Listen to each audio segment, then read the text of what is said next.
It's summertime, and you know what that means. Warm weather. Skiing. What? Warm weather. Hot weather, actually, which is perfect for three things: melting ice cream, funny sunburns, and of course, surfing.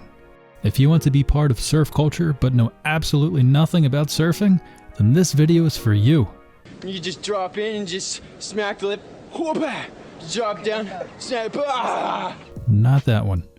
While I can't teach you how to actually surf, I can teach you about some common surfer phrases, so at least you could sound like you know what you're doing, even though you have no idea. I'm not talking about that hang 10, or that hang 10, or even that hang 10. I'm talking about this hang 10.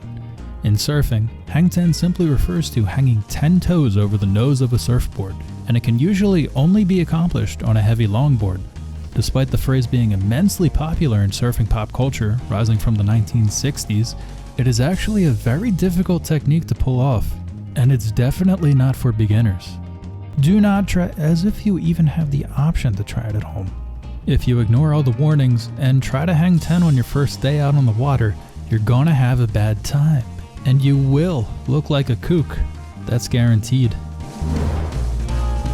A kook is basically the poser of the surfing world. It is someone who pretends that they're a better surfer than they truly are, often lacking surf knowledge, ethics, and safety. Being a kook has nothing to do with someone's actual skill level, and it's only reserved for those who have an exaggerated perception of their own expertise, or lack thereof. A beginner who wears a wetsuit outside of the water? Definitely a kook. An expert who violates the informal rules of the lineup? Also a kook. The origin of the word is a little unclear, as surf historians and etymologists have different opinions. One theory is that kook comes from cuckoo, as in the bird, and another theory is that it comes from the Hawaiian word for, well, shit. The bottom line is, if you're a beginner, you should act like you're a beginner, and someone will probably come along and help you. Just remember to have fun and hang loose. Hang loose is pretty much the Hakuna Matata of the surfing world. It means to relax and not take something too seriously. I'm looking at you, every Call of Duty player ever. Hang loose is often combined with the shaka sign. The shaka sign seemingly originated in Hawaii, and it's used everywhere to mean hello, goodbye, thanks, or cool. Hawaiians associate the sign with aloha, and say that it's also a sign of appreciation and love. The shaka symbol originated from a man named Hamana Kalili.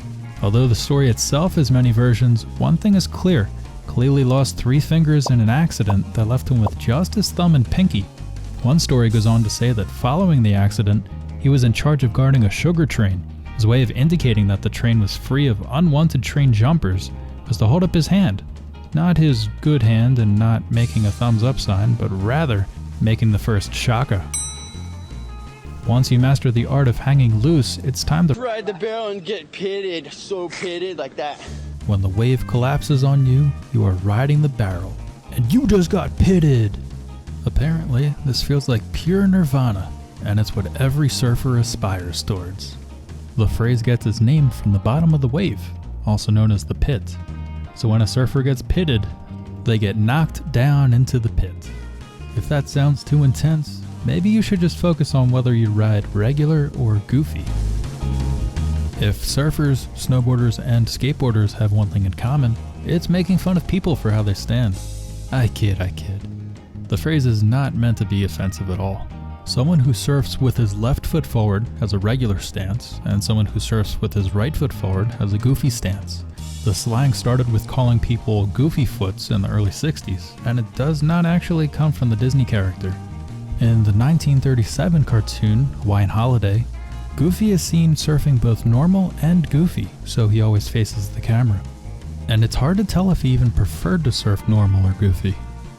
Well, I guess everything he does is goofy, but that's besides the point. It's more likely that the naming came from the word goofy, which means ridiculous or silly. Since most people surfed with their left foot forward, it only made sense to label everyone else as weird. Good news, everyone! With all of this new surfing lingo, you are now finally ready to hit the waves. Warning, do not actually hit the waves because waves have feelings too. Also, you're not ready to surf yet. Now go out there and soul arch some gnarly swells, brah.